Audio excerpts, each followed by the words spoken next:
Ready? All right. So, you know, we talk about all different stuff every week. Jordan comes out and shoots our little videos, and haven't really talked much about the collision shop yet. So here at the Grubbs Enterprises, we do everything cars. I mean, new car, old car, mechanical, hot rod, collision repair, tune-ups. We do every bit of it.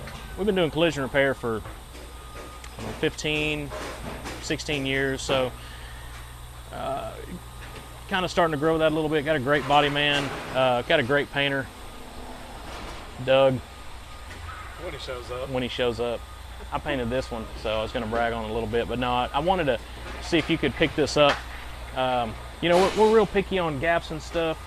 This truck will show you some other stuff, but even if you just look, we painted this fender, and you know, blended the color up here is damaged on the front, but if you really catch the texture here, you'll see that we try our very best to even match the factory texture. Now this thing was painted, you know, by a robot in a sealed, closed environment, but we can manipulate the gun, change some of our techniques to try to change our orange peel and texture. So if you just kind of scan across here, you'll see there's almost no difference in the texture, and that's you know, that's just 20-something years of painting is all that is. But that's the kind of level of expertise we try to provide, just like we do on the, you know, old high-dollar paint jobs. When we do a collision job, we try to bring that level of expertise over to this side as well. You're not going to get that at most shops. Most people don't care. But for me, that's kind of part of that seamless repair. Guy's got $80,000 truck. You know, last thing he wants is one panel on here that's slick as glass or real rough looking. Color might match, but the clear texture is totally different. So there's so many elements to a proper collision paint job, in my opinion. You know, gaps, fit and finish is critical. We're not trying to over restore it, but we want to at least make it look as good as it did before it got wrecked, because I mean, this probably your second biggest investment outside of your house is as much as these cars cost nowadays. So we don't take it lightly. We try to really do a premium job. We also did you know, we're all in the custom deal, so we went ahead and color keyed everything on the front. This thing had chrome bumpers, had a chrome grille, had chrome headlight pieces here. We prepped all this stuff and painted it, and we kind of blacked it out like you can buy a lot of these trucks now. But so we try to stretch the dollar as far as we can, get everything we can out of the insurance, and you know, get them to pay what they need to pay. Check the frame machine out over here too if you'd like.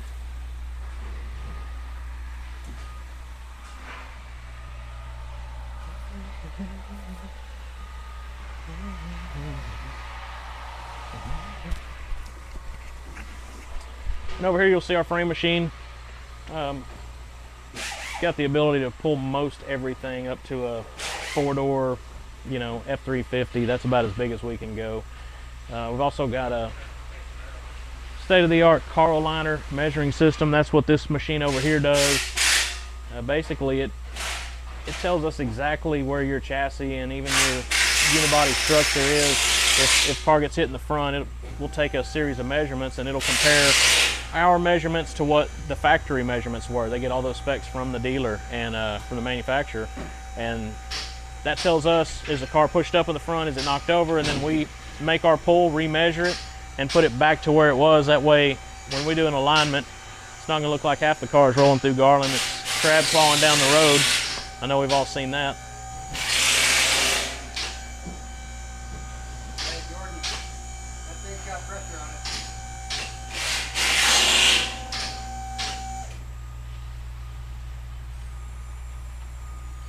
We had this is actually Aaron Shelby's Viper. I believe he was at one time owned by John Elway.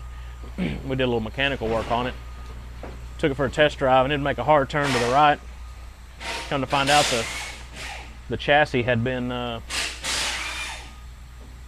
bent at some point. We think it took a hit on a wheel or lower control arm, so we're having to pull that out and do a repair, trying to make a seamless repair on it. So taking a little bit of time.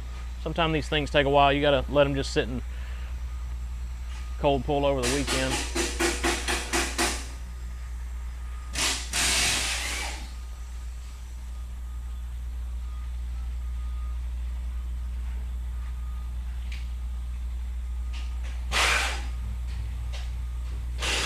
This is our secondary booth. You'll see it's dirty, nasty.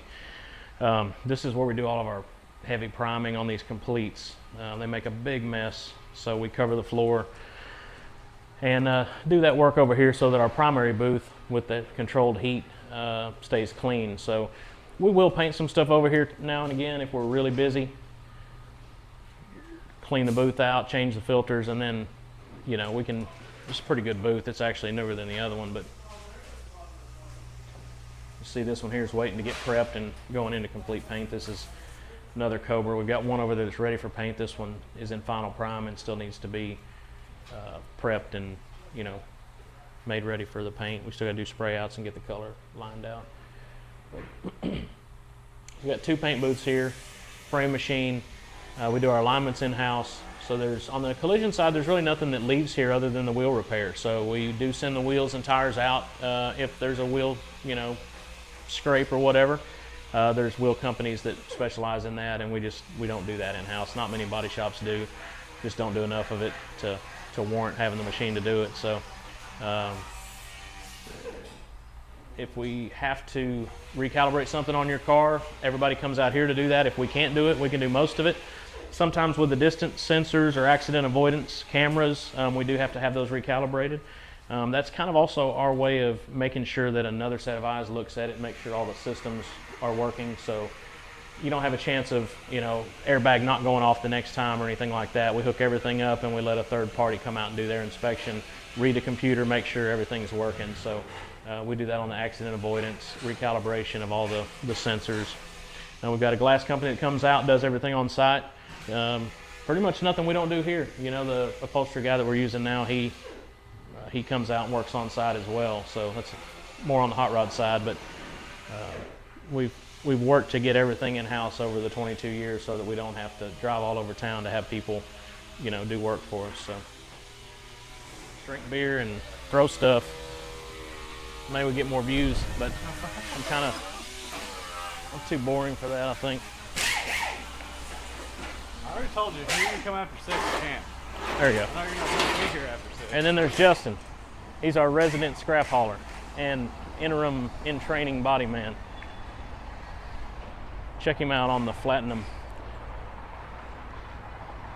This is our primary paint booth. It's a little older, but it's what they call a side downdraft.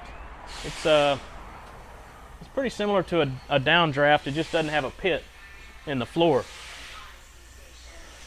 This booth pulls in air from actually pulls it from outside. It's a pressurized booth, so it pushes air in the top filters, and then they come down, and so we've got a heater outside as well. So year round we control the temperature in here. The only time we can't control is when it's a freaking 100 degrees and it's 100. It's just gonna be 100. But anyway, the air comes in and it pulls it out the sides, takes it back up and out the stack. So I like that because it's pulling all the trash away from the car. Downdraft's similar, except for it pulls it around the car. Downdraft's probably a little bit better, but you do have to dig that pit in the floor. So this booth's fairly clean for right now. In this booth, we run the dirt trap. It's a 3M product, so any dirt that hits the floor stays there. The air hose hits it, it doesn't stir it up like if you're on a hard surface. So that's what this white stuff is. It's actually called dirt trap. So it gets dirty quick, but this will last us several months depending on how much paint work we do in here. And so we try to stay on top of all the filters, and the cleaner the paint job we can get, the less color sanding and buffing we have to do. That's what Guillermo's doing right now, if you want to see. So if you've never seen how this works, this is a painted piece that goes to that black truck we were looking at, and he's basically just sanding the clear. So there was maybe a little speck of trash here or there.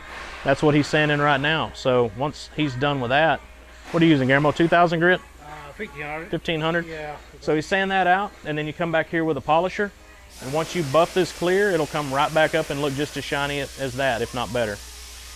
So that's another part of that, what we talked about, taking this kind of work to the next level is, a lot of shops, if there's a little speck or two of trash here, they wouldn't even worry about that. They would say, nobody will notice it, no big deal. But we try to look at everything, try to make it as nice as it can be.